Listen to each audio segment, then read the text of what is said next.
Hi all, I have an absolutely fascinating game to show you for Leela Chess 507 against Stockfish 7. So this is a very interesting game by David Grosvenor. Leela on a GTX 1060 graphics card, Stockfish 7 on a 2.8 GHz full CPU setup. Let's have a look. E4 from Stockfish 7, Leela plays the Sicilian. These book moves are given to both engines, so we have basically this start position, the accelerated fianchetto here, which allows white to set up a Maroczy bind. This is a book line still. By not playing knight f6, it's not encouraging basically white to play knight c3, which blocks in the c pawn. So g6, white sets up the dreaded Maroczy bind, and it can be very, very dreaded. I've experienced this myself in some friendly games recently on increment, which seems to be a preference nowadays, increasing preference. So when you're on the black side of this in increment blitz, it can be pure torture for what seems to be an infinite amount of time. Will Leela put up with any bind here? Knight f6.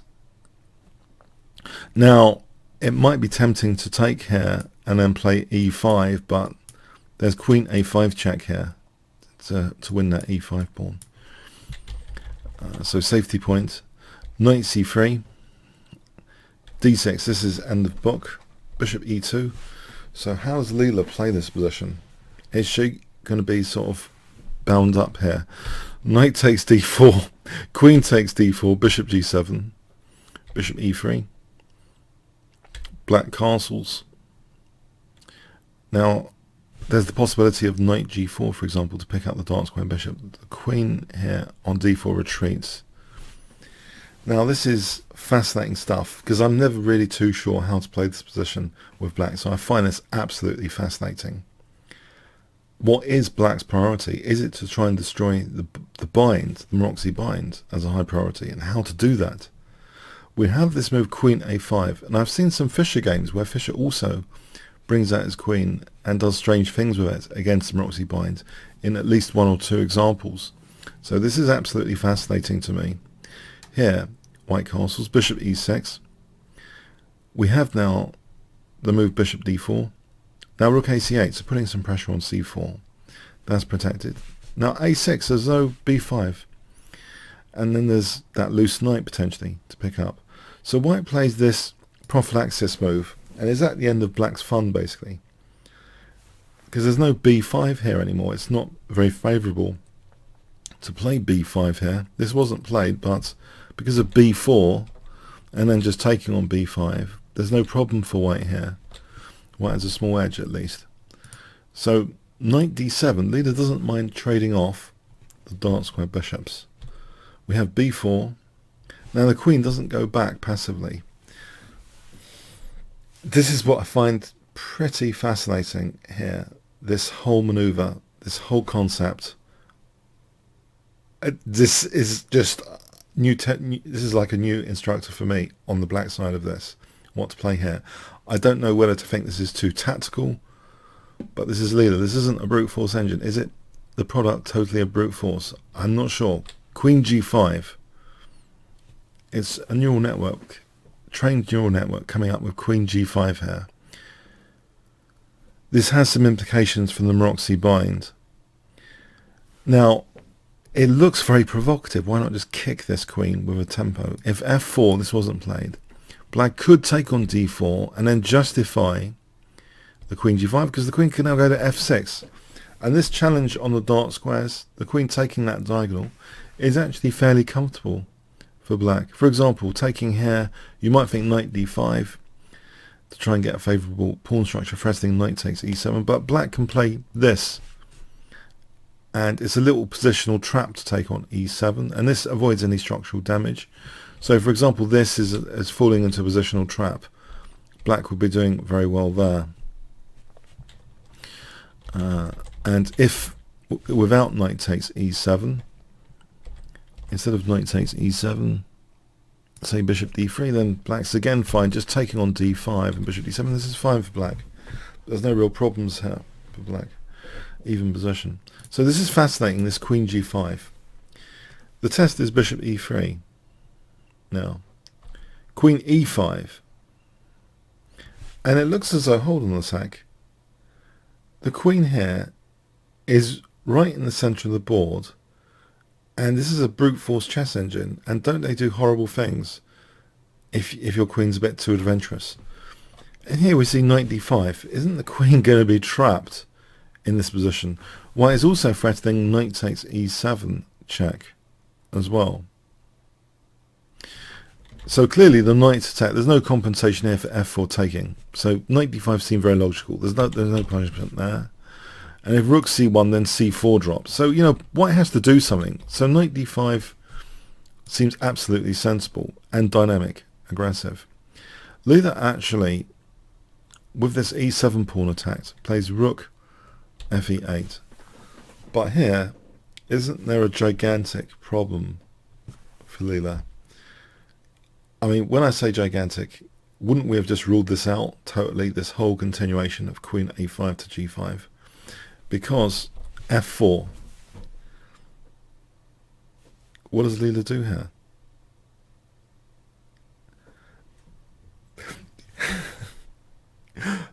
One thing to note at this point, right, that the Maroczy bind is c4 and e4 pawns. These might be wiped out in what you're about to witness.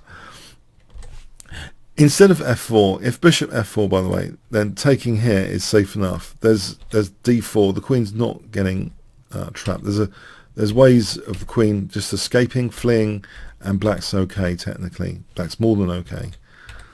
Could survive this. So f4 is the critical. Where is the queen going? Test. There are other tests as well, because this is a fascinating position. If f4 is not the only move, we can look at bishop f3. There's rook takes c4, so that's no good. g3 is quite fascinating. Bishop h3, f4. Here queen takes c4. Black has a big edge. But say white is more cautious with rook e1. This is still dangerous. They're not taking there because this is just horrible. This is a backfire. This is winning because of knight e7. So there are lines where black just gets completely crushed here on g3. But it seems here, so this position, black can actually play g5 and be okay. For example, like this, to go to g6, black has a small edge. So let's assume that white's play is now reasonable. Let's assume this is a reasonable assumption to trap the queen. Reasonable, sane assumption to trap the queen. Queen takes e4 because now after bishop d3, does one resign here? This whole thing shouldn't have been ruled out. Should it have been ruled out? Queen a5 to g5. The queen's trapped in the centre of the board. For what? Well, bishop takes d5 is played, and actually Leela collects two pieces now. White can't take an exit losing the bishop, so has to accept this queen sack now. Two pieces.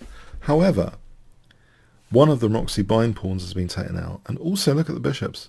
They're winning an exchange here.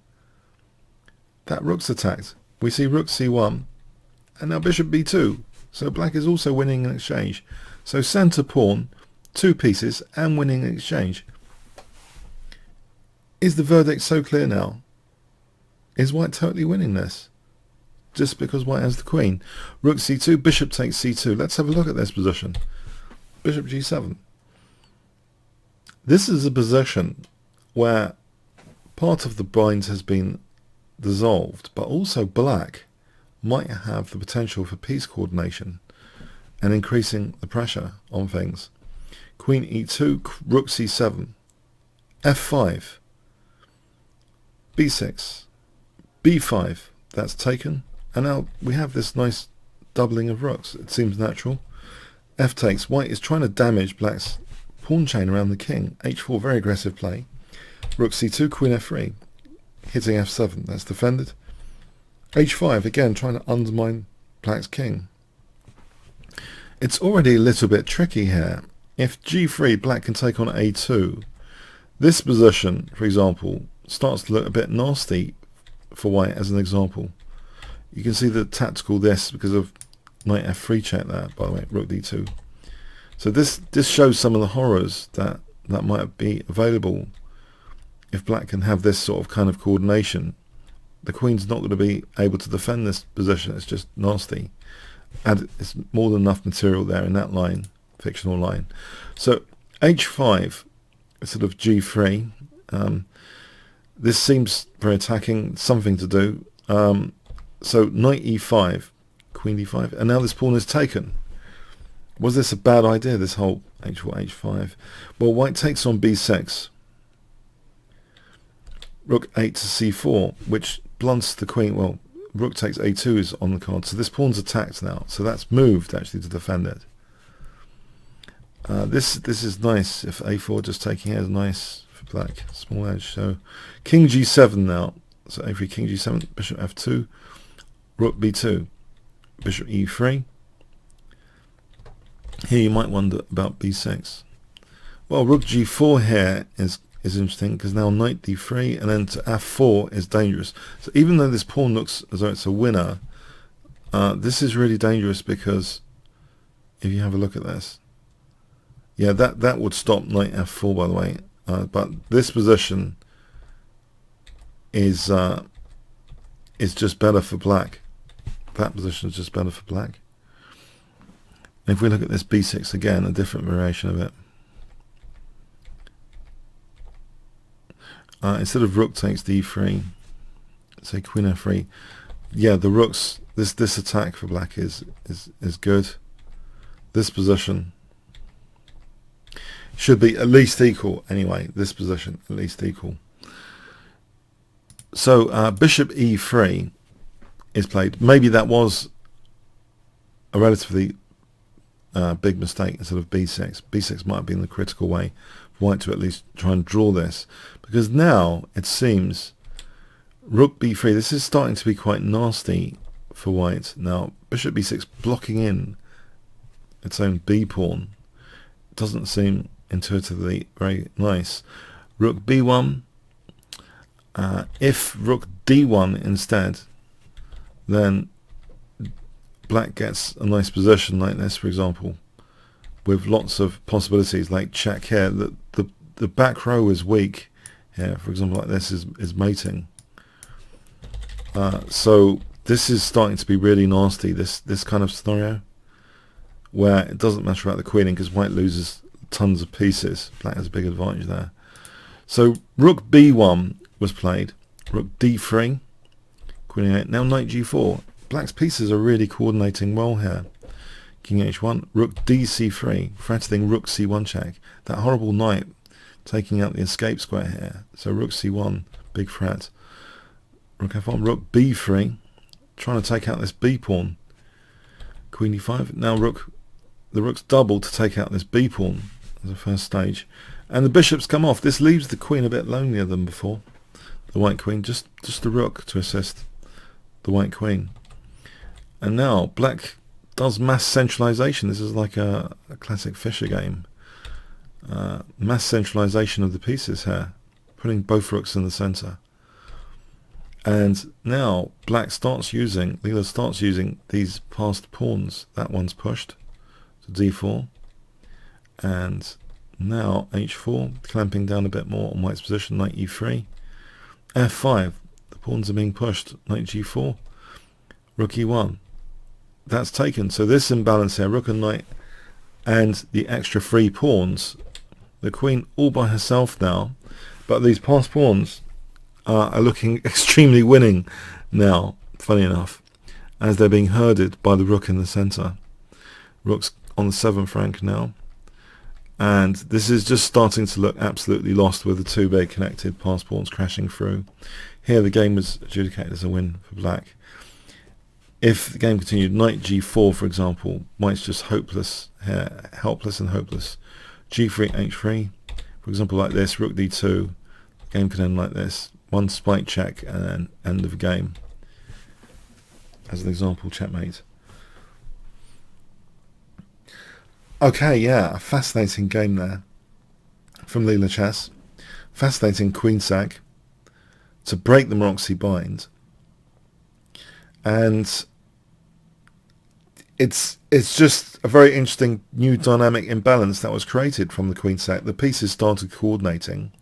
As the simplification occurred, the white queen lonelier and lonelier, and then in the endgame, this mass centralization of the rooks, and the rook and knight scenario, the passed pawns just came crashing down the center in a spectacular fashion.